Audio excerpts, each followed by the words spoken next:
வணக்கம். நான் கனி மார்த்தாண்டன்.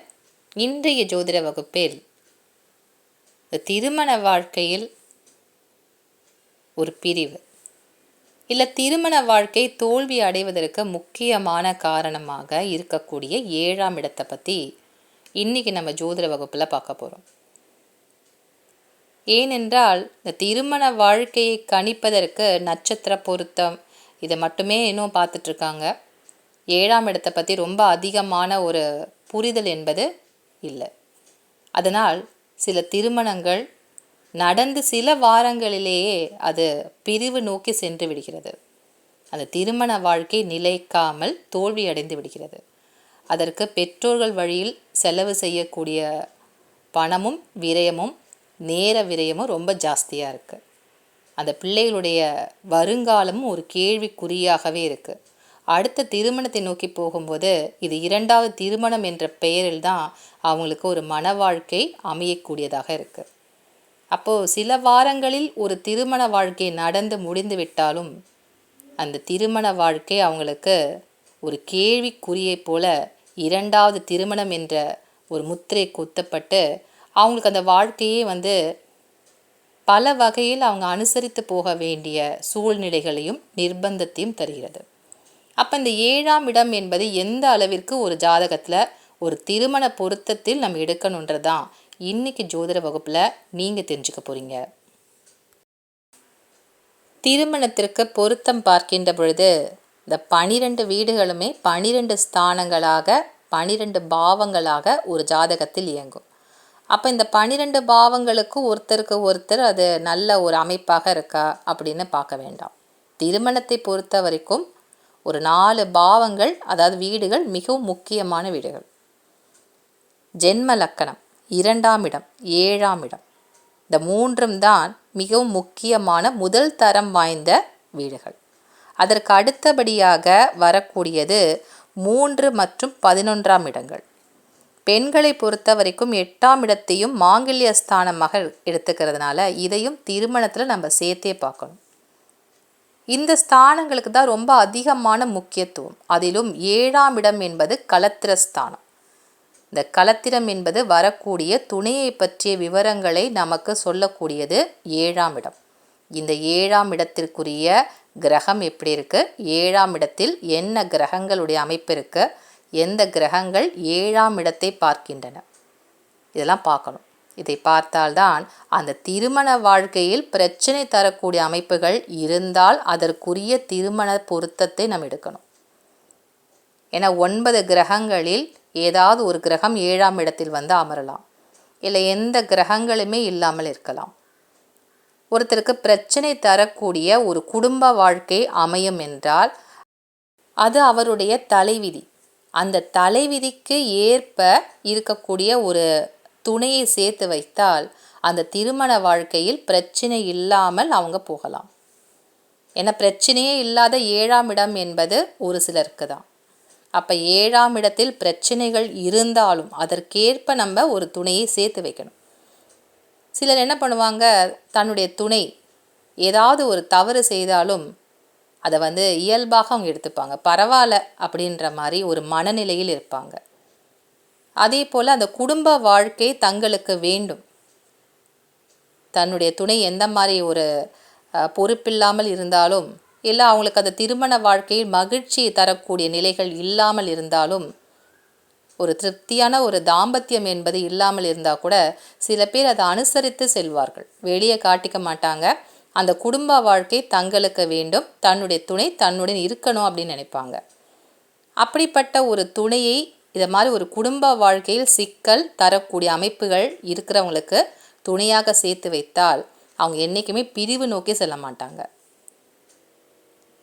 அப்போ அந்த குடும்ப வாழ்க்கையினுடைய பிரச்சனைகளை அவங்க மிகவும் சாதாரணமாக எடுத்துப்பாங்க, பரவாயில்ல அப்படின்னு எடுத்துப்பாங்க. இங்கிலீஷில் சொல்லணும்னா டேக் இட் ஈஸின்ற மாதிரி எடுத்துப்பாங்க.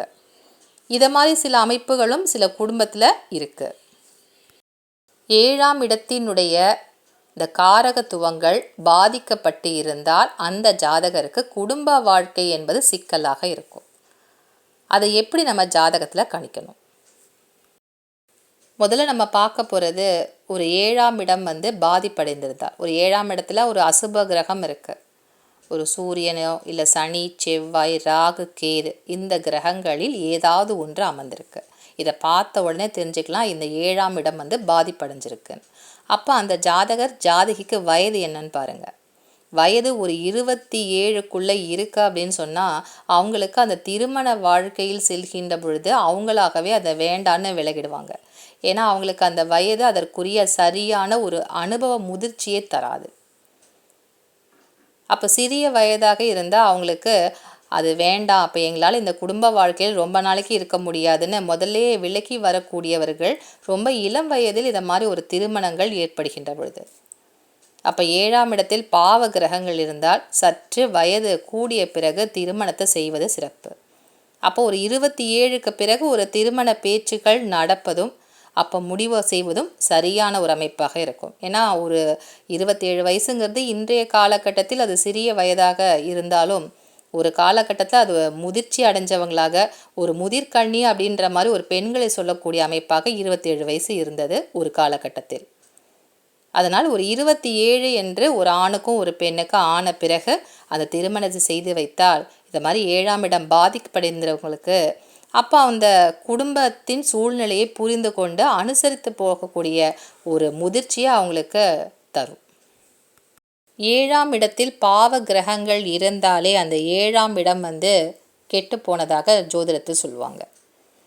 அப்போ அசுப கிரகங்கள் இருந்தால் மட்டும்தான் அந்த திருமண வாழ்க்கையில் பிரச்சனைகள் வருமானு கேட்டிங்கன்னா கிடையாது. 7ஆம் இடத்தில் சுக்கிரன் இருந்தாலும், சுக்கிரன் ஒரு சுப கிரகம், ஒரு 75% சுபத்தன்மைகளை கொண்ட கிரகம் சுக்கிரன், 100% சுபத்தன்மைகளே கொண்ட கிரகம் குரு. அப்போ சுக்கிரனோ குருவோ 7ஆம் இடத்தில் நின்றாலும் அந்த ஜாதகருக்கு களத்திர தோஷம் என்பது உண்டு. அப்போ களத்திர தோஷம் என்பது திருமண வாழ்க்கையிலே பிரச்சனை தரும் அப்படின்னு எடுத்துக்கலாம். சுக்கிரன் 7ஆம் இடத்தில் இருப்பதும் குரு 7ஆம் இடத்துல இருக்கிறதும் ஒரு ஜாதகருக்கு களத்திர தோஷத்தை உண்டு பண்ணும். இப்போ 7ஆம் இடத்துல சுக்கிரன் ஆட்சி பெற்று அமர்ந்தாலும் இல்லை குரு ஆட்சி பெற்று அமர்ந்தாலும் முதல் திருமண வாழ்க்கையில் ஒரு தோல்வியை தரக்கூடியதாக இருக்கும். அப்போ ஆட்சி பெற்ற கிரகம் 7ஆம் இடத்தில் இருந்தால் ரொம்ப அதிகப்படியான பிரச்சனைகளை தராது என்றாலும் குரு 7ஆம் இடத்துல இருந்தால் கேந்திராபத்திய தோஷத்தை தந்து விடுவார். அதே போல் 7ஆம் இடத்தில் சுக்கிரன் இருந்தாலும் காரகோபாவ நாஸ்தி, அந்த காரகத்தை அழிக்கக்கூடிய கிரகமாக சுக்கிரனே செயல்படுவார். அப்போ களத்திரக்காரகன் சுக்கிரன் 7ஆம் இடத்தில் இருப்பதும் குரு 7ஆம் இடத்தில் அமர்வதும் ஒரு ஜாதகருக்கு முதல் திருமண வாழ்க்கையில் பிரச்சனைகளை தரும் அப்படின்னு பார்த்த உடனே கணிச்சிடலாம். 7ஆம் இடத்தில் ஒரு ஜாதகர் இல்லை ஒரு ஜாதகிக்கு எந்த கிரகங்களுமே இல்லாமல் ரொம்ப சுத்தமாக இருக்குது, களத்திர தோஷத்தினுடைய அமைப்பு அந்த 7ஆம் இடத்துல இல்லை என்றால் அப்போ வரக்கூடிய துணைக்கும் அதே மாதிரி 7ஆம் இடத்திலும் எந்த பாவ கிரகங்கள் இல்லாமல் இருக்கிறது நல்லது, இல்லை சுப கிரகங்களும் இல்லாமல் இருக்கிறதும் நல்லது தான். 7ஆம் இடம் 2 பேருக்குமே சுத்தமாக இருந்தால் அது ஒரு நல்ல பொருத்தமாக எடுத்துக்கலாம். பெண்களுக்கு 8ஆம் இடமும் சுத்தமாக இருக்கிறது இன்னும் சிறப்பு. இப்போ ஒரு ஆண் ஜாதகருக்கு 7ஆம் இடத்துல எந்த கிரகங்களும் இல்லைன்னா வரக்கூடிய பெண்ணிற்கு 7 மற்றும் 8ஆம் இடத்தில் எந்த கிரகங்களுமே இல்லாமல் இருக்குது அப்படின்னு சொன்னால் அப்போ அவங்களுக்கு அந்த குடும்ப வாழ்க்கையில் ரொம்ப அதிகப்படியான பிரச்சனைகள் பிரிவுகள் என்பது இருக்காது. விட்டு கொடுத்து போகக்கூடிய தன்மையும் புரிந்து கொள்ளக்கூடிய தன்மையும் ரொம்ப ஜாஸ்தியாக இருவருக்குமே இருக்கும். அப்போ அந்த குடும்ப வாழ்க்கையில் இப்போ 2ஆம் இடம் பாதிப்படைஞ்சிருக்கு இல்லை 12ஆம் இடம் பாதிப்படைந்த ஒரு ஜாதக அமைப்பாக இருந்தால் கூட அவங்க குடும்ப வாழ்க்கையில் ஒரு ஒற்றுமை என்பது ரொம்ப அதிகமாக இருக்கும், புரிந்து கொள்வார்கள். அப்போ எதனால் சில பிரச்சனைகள் வருது அப்படின்னு புரிந்து கொண்டு அதற்கு ஏற்றவாறு தங்களுடைய வாழ்க்கையை மாற்றிக்கொள்ளக்கூடியவர்களாக இருப்பாங்க. அப்போ 7ஆம் இடத்துல எந்த பாவ கிரகங்களுமே இல்லாத ஒருவருக்கு 7 மற்றும் 8ஆம் இடத்தில் பாவ கிரகங்கள் இல்லாத ஒரு பெண்ணை சேர்த்து வைக்கிறது நல்ல ஒரு அமைப்பு. களத்திர தோஷம் என்பதும் 7ஆம் இடத்தை மட்டும்தான் பார்க்குறோம். ஆனால் அந்த 7ஆம் இடத்திற்குரிய அதிபதி லக்கணத்திற்கு 3ஆம் இடத்தில் நிற்குமானாலும் அவங்களுக்கு களத்திர தோஷம் என்பது உண்டு. அப்போ 7ஆம் இடத்த அதிபதி 3இல் போய் நின்றாலும் அவங்களுக்கு களத்திர தோஷம்தான். அதே போல் 7ஆம் இடத்த அதிபதி 5ஆம் இடத்தில் நின்றாலும் களத்திர தோஷம் என்பது உண்டு. 5ஆம் இடம் என்பது பூர்வ புண்ணியஸ்தானம். அப்போ அந்த இடத்துல 7ஆம் இடத்து அதிபதி நின்றாலும் களத்திர தோஷம் என்பது ஜாதகருக்கு உண்டு. களத்திர ஸ்தானம் என்பது 7ஆம் இடம், அதற்கு 11ஆம் வீடாக வரக்கூடியது 5ஆம் இடம். அப்போ 11 என்பது 2வது தாரத்தை காட்டக்கூடிய ஸ்தானம். அப்போ அந்த இடத்தில் 5ஆம் இடத்தில் 7ஆம் இடத்து அதிபதி போய் நின்றாலும் ஜாதகருக்கு முதல் திருமண வாழ்க்கையில் சில பிரச்சனைகள் உண்டு அப்படின்றது நம்ம புரிந்து கொள்ள முடியும். அப்போ திருமண வாழ்க்கையில் ஒரு திருப்தி அவங்களுக்கு இருக்காது. ஏதோ ஒரு வகையில் பெரியோர்கள் செஞ்சு வச்சுட்டாங்களேன்ற மாதிரி தான் இருக்குமே தவிர அந்த திருமண வாழ்க்கையில் ஒரு ஈடுபாடு என்பது அவங்களுக்கு இருக்காது. அப்போ 7ஆம் இடத்து அதிபதி 5ஆம் இடத்தில் நிற்பதும் ஒரு முதல் திருமண வாழ்க்கையில் ஒரு பிரச்சனையை தரக்கூடியதாக இருக்கும். 7ஆம் இடத்தில் நிற்கக்கூடிய கிரகங்களின் மூலமாக என்ன பிரச்சனைகள் திருமண வாழ்க்கையில் வரும் அப்படின்னு பார்த்தீங்கன்னா, இப்போ 7ஆம் இடத்துல ஒருத்தருக்கு ராகு இருக்க அப்படின்னு சொன்னாலும் சரி, இல்லை சுக்கிரனுடன் கேது சேர்ந்து நிற்கக்கூடிய ஜாதக அமைப்பு இருந்தாலும் அவர்களுக்கு அந்த திருமண வாழ்க்கைக்கு மீறிய ஒரு கூடா நட்பு என்பது ஏற்படக்கூடிய அமைப்பாக இருக்கும். அதுவும் ஒரு குறிப்பிட்ட ஒரு தசாவில் தான் அவங்களுக்கு அதெல்லாம் நடக்கும். எல்லா தசாவிலும் மோசமாகவே இருக்க மாட்டாங்க. ஒரு குறிப்பிட்ட ஒரு தசாவில் அவங்களுக்கு சில விஷயங்கள் ஆசைகளை தூண்டுவதாக அமைந்துவிடும். அப்போ அந்த களத்திரம் வரக்கூடிய களத்திரம் அதற்கேற்ற மாதிரி அவங்களுக்கு நடந்து கொள்ள மாட்டார்கள். அதனால் அவர்களுடைய ஆசைகள் வேறு வகையில் அவங்களுக்கு செலவாகக்கூடியதாக இருக்கும். அப்போ 7ஆம் இடத்தில் ராகு இருக்கு, இல்லை சுக்கிரனுடன் கேது சேர்ந்து நிற்கக்கூடிய அமைப்பாக இருக்கு அப்படின்னு சொன்னால் அவர்களுக்கு வரக்கூடிய துணையை நம்ம சேர்த்து வைக்கும்போது நடக்கக்கூடிய தசா என்னன்றதை பார்க்கணும். அதே போல் அவங்களுக்கு 7ஆம் இடத்துல என்ன கிரகங்கள் இருக்குன்றதையும் சேர்த்து வச்சு பார்த்து தான் அந்த திருமணத்தை அவங்க ஏற்று நடந்து கொள்வார்களான்னு பார்க்கணும். இப்போ 7ஆம் இடத்துல ராகு கேது சுக்கிரன் இருக்கக்கூடிய ஜாதக அமைப்பு இருக்கவங்கள ஆண்களுக்கு சில விஷயங்கள் தவறுகள் என்று தெரிந்தாலும் அது மனசு அவங்களுக்கு அது ஏற்றுக்கொள்ளாது. அதெல்லாம் ஒரு ரொம்ப பெரிய தவறு கிடையாது, இயல்பான விஷயன்ற மாதிரி தான் அவங்களுடைய அணுகுமுறைகள் இருக்கும். அப்போ வரக்கூடிய பெண்ணிற்கு அதை தாங்கி கொள்ள முடியாத நிலை.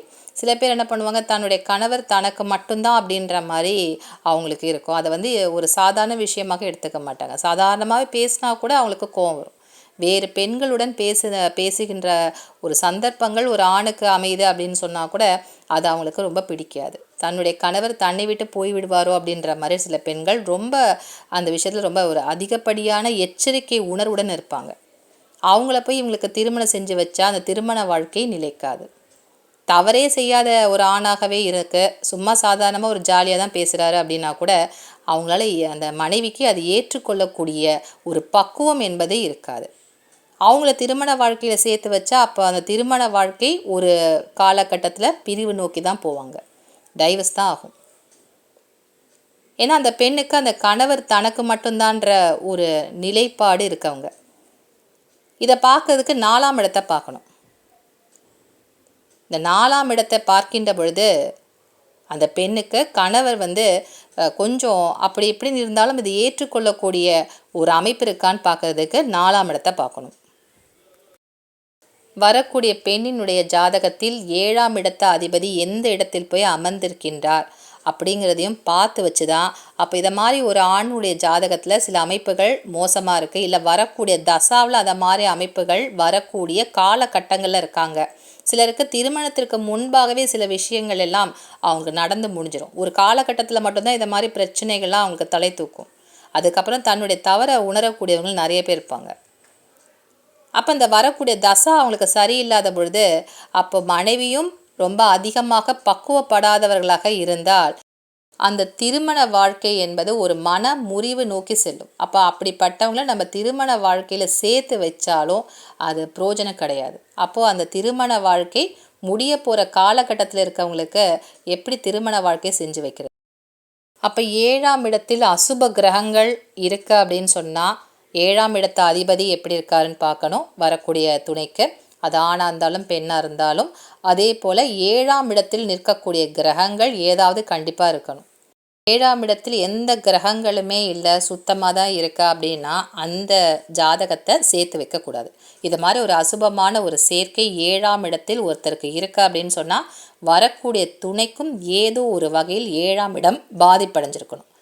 அப்போ பாதிப்பே இல்லாதவங்கள நீங்கள் திருமண வாழ்க்கையில் சேர்த்து வச்சிங்கன்னா அந்த திருமண வாழ்க்கையில் மோசமான விளைவுகளை தான் பெற்றோர்கள் பார்க்க முடியும். இப்போ சிம்மம் கடக லக்கணத்தில் பிறந்தவங்களுக்கு 7ஆம் இடமாக சனி தான் வருவார். இந்த சனி பகவான் அந்த ஜாதகத்தில் துலாம் ராசியில் நின்று உச்சம் பெறக்கூடிய அமைப்பாக இருக்குது. இந்த மாதிரி சிம்மம் மற்றும் கடக லக்கணத்தில் பிறந்தவங்களுக்கு 7ஆம் இடத்த அதிபதி உச்சம் பெறுவது சிறப்பு என்றாலும் அது திருமணத்தையும் காலதாமதத்தை தரும். அது மட்டுமல்லாமல் கணவன் மனைவி இருவருக்குமே கருத்து ஒற்றுமை என்பது இருக்காது. இவங்க ஒன்று சொன்னால் அவங்க ஒன்று சொல்லுவாங்க. அப்போ அந்த கருத்து ஒற்றுமை என்பது அவங்களுக்கு திருமண வாழ்க்கையிலே இருக்காது. இப்போ கணவர் சினிமா தேட்டருக்கு போகணும்னு சொன்னால் மனைவி கோயிலுக்கு போகணும்பாங்க. இப்படி மாற்றி மாற்றி எல்லா விஷயத்துலையுமே அவங்களுக்குள்ள ஒரு பிரச்சனை இருந்த வண்ணம் இருக்கும். கருத்து ஒற்றுமை என்பதே இருக்காது.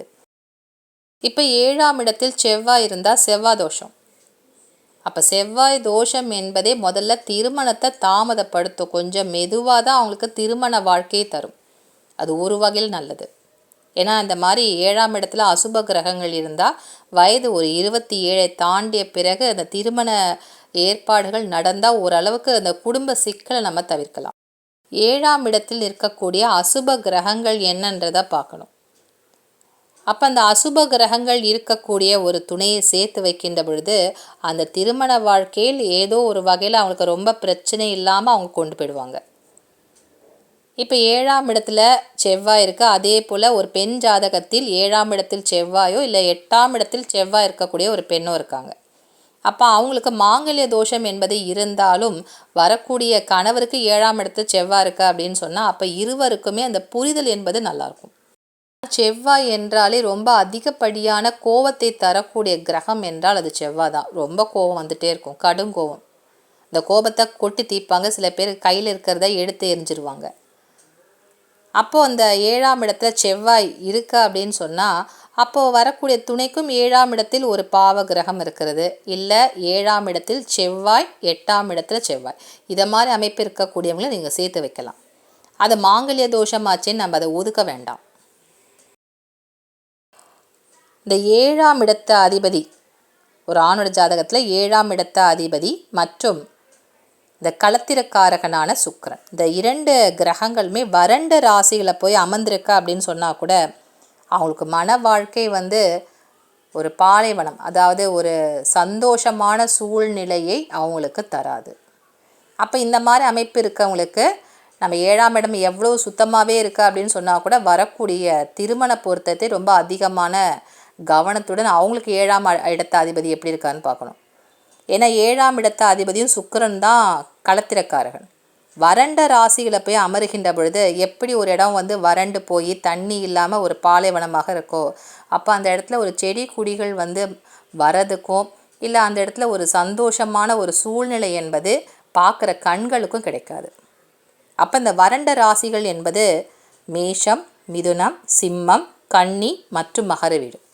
அப்போ இந்த இடங்களில் 7ஆம் இடத்த அதிபதியும் சுக்கிரனை போய் ஒரு ஆண் ஜாதகத்தில் போய் அமர்ந்திருக்காரு அப்படின்னு சொன்னால் அவருக்கு திருமண வாழ்க்கையில் இப்படி தான் பிரச்சனை வரும் அப்படின்னு நம்ம சொல்ல முடியாது. ஏன்னா அது வறண்ட ராசி அப்படின்றதுனால அந்த இடத்துல ஒரு ஊற்று என்பது இருக்காது, சந்தோஷ ஊற்று என்பது அவருக்கு திருமண வாழ்க்கையில் இருக்காது. அப்போ அவங்களுக்கு பிரச்சனைகள் எப்படி உண்டு அப்படின்றத நம்ம தெரிஞ்சுக்கலாம்.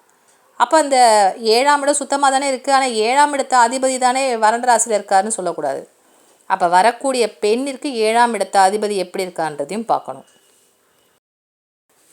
அதே போல் இப்போ ஒரு 7ஆம் இடத்துல ஒரு சுப கிரகம் ஒருத்தருக்கு இருக்க வரக்கூடிய துணைக்கு 7ஆம் இடத்தில் அசுப கிரகங்கள் இருந்தாலும் அது சில நேரங்களில் ஒத்துப்போகாது. அது மனக்குழப்பத்தையும் சில நேரம் தரும். அதாவது 7ஆம் இடத்துல ஒருத்தருக்கு சந்திரன் இருக்குது. சந்திரன் என்றாலே சுபகிரகம்.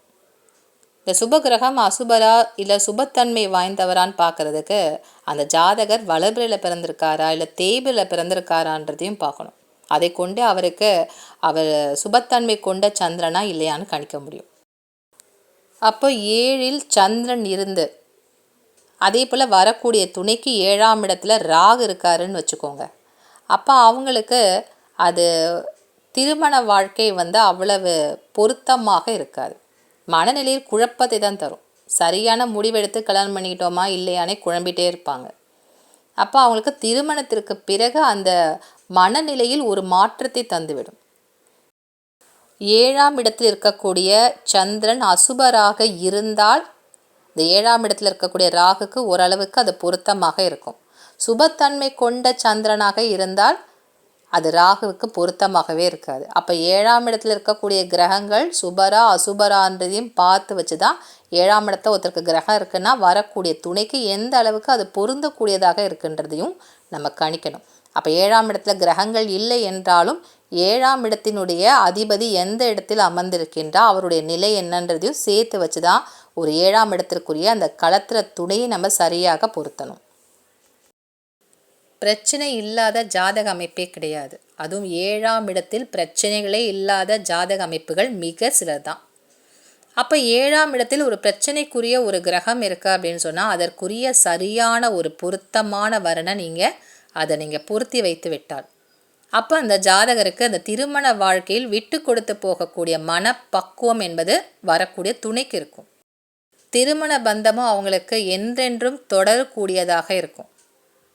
அதை விட்டுட்டு நீங்கள் 7ஆம் இடத்துல இருக்கக்கூடிய கிரகங்களை பார்க்காமல் நட்சத்திர பொருத்தத்தை மட்டும் நீங்கள் அடிப்படையில் வச்சு திருமண வாழ்க்கையை செய்து வைக்கின்ற பொழுது, ஏன்னா இன்றைக்கும் சில பேர் இந்த யோனி பொருத்தம் இருக்கா, இல்லை மற்ற தின பொருத்தம் இருக்கா, மகேந்திர பொருத்தம் இருக்கா, இந்த 10 பொருத்தங்களுக்குள்ளே தான் இருக்காங்களே தவிர அதை விட்டு வெளியே வர மாட்டேங்கிறாங்க. ஒரே நட்சத்திரங்களில் பிறந்தவர்களுக்கு ஒரே மாதிரி குணங்கள் இருக்கிறதில்ல. அவர்களுடைய நிறம், அவர்களுடைய பேசக்கூடிய முறைகள், அவர்களுடைய தோற்றம் எல்லாமே வித்தியாசப்படுகின்ற பொழுது வாழ்க்கை நிலையும் கண்டிப்பாக மாறுதலுக்கு உட்பட்டவை தான். அப்போ நீங்கள் 7ஆம் இடத்தையும் அதிகமான முக்கியத்துவம் தந்து அதை திருமண பொருத்தத்தில் இணைத்து வைக்கணும். அப்பொழுதுதான் அது திருமண பந்தம் என்பது உடையாமல் அது சீரும் சிறப்புமாக போகும். ஏன்னா கஷ்டப்பட்டு ஒரு திருமணத்தை செஞ்சு வைக்கும்போது அந்த திருமண வாழ்க்கையே நிலைக்காமல் ஒரு சில மாதங்களே ஒரு பிரிவு வருது அப்படின்னு சொன்னால் அப்போ ஜாதகத்தில் இருக்கக்கூடிய 7ஆம் இடத்தை அவங்க சரியாக பார்க்கலன்றது வரக்கூடிய ஜாதகங்களை பார்க்கும்போது அது ஒத்து போக மாட்டேங்குது. அது கணவருக்கும் மனைவிக்குமே இந்த 7ஆம் இடம் சரியாக ஒத்து போகலை. அப்போ எப்படி திருமண வாழ்க்கையை செஞ்சு வச்சாங்கன்னு பார்த்தா நட்சத்திர பொருத்தம் ரொம்ப நல்லா இருக்குது. 10க்கு 7 பொருத்தம் 8 பொருத்தம் அமோகமாக இருக்குது. அது மட்டுமே அவங்க வச்சு கல்யாணம் பண்ணிச்சிருக்காங்க. அதுக்கப்புறம் பார்த்தா அந்த திருமண வாழ்க்கையை அவங்களுக்கு நிலைக்கலை. அப்போ இந்த திருமண வாழ்க்கைக்கு உண்டான விஷயத்தை ஜாதகத்தை கொண்டு நீங்கள் சரியாக பொருத்தணும். அப்போ தான் அந்த திருமண வாழ்க்கை நன்றாக இருக்கும். பிள்ளைகளுடைய மகிழ்ச்சி அதை கொண்டு தான் பெற்றோருக்கும் சரி உற்றார் உறவினருக்கும் அது ஒரு நல்ல ஒரு திருமண பந்தத்தை தந்தால்தான் அவங்களுக்கும் ஒரு மன நிறைவாக இருக்கும். அடுத்த கட்ட விஷயங்களுக்கு அவங்களும் போவாங்க. இன்றைய ஜோதிட வகுப்பில் இந்த திருமண வாழ்க்கை குறித்த முக்கியமான அந்த 7ஆம் இடம் எப்படி நம்ம ஜாதகத்தில் திருமண பொருத்தத்தில் எடுக்கணும், இந்த களத்திர தோஷம் என்பது எந்த அளவுக்கு ஒருத்தருக்கு திருமண வாழ்க்கையை சீர்குலைக்கும் அப்படிங்கிறது ஓரளவுக்கு இன்றைக்கி ஜோதிட வகுப்பில் நான் சொல்லி கொடுத்துருக்கேன். இதன் மூலமாக எப்படி இந்த திருமண பொருத்தத்தை நீங்கள் தேர்ந்தெடுக்கணும், களத்திர தோஷம் ஒருத்தருக்கு இருந்தாலும் வரக்கூடிய துணை எப்படி இருந்தால் நல்ல பொருத்தமாக இருக்குன்றது இன்றைக்கி ஜோதிட வகுப்பில் நீங்கள் பார்த்து தெரிஞ்சிட்ருப்பீங்க. மீண்டும் அடுத்த வகுப்பில் நல்ல பல விஷயங்களுடன் உங்களை சந்திக்கின்றேன். நன்றி, வணக்கம்.